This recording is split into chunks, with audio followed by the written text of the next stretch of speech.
Tourism's board. Ungqongqoshe uDilile uthakazanga ithole impendulo malungana nendlela engagcolisi yokwakheka kwaleli bhodi okufaka phakathi ubulili kanye nobuhlanga. Ngakho ke kusukela ngoLwesihlanu kuphelile ngalo. I did not receive a response, and therefore I believe that a good cause exists to dissolve the board, and I will be gazetting the dissolution of the board on Friday, the 21st of April.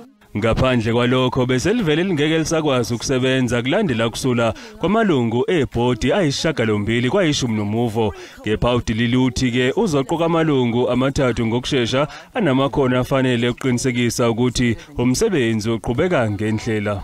I do know that I'm looking for a person with qualifications in finance, a CFO experience, a person with governance experience, and an experience of the PFMA, and then also a person with experience in tourism. Malungana nokuxhasa eTottenham uthi acace leyo mali yabe izovela kuphi okwabe kukhalisa nekomiti leParliament elibhekele zokuvakasha.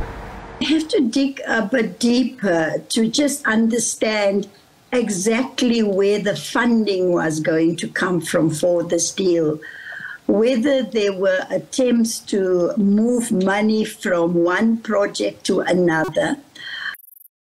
The Committee of Parliament also raised concerns that there were no budget approved for the deal.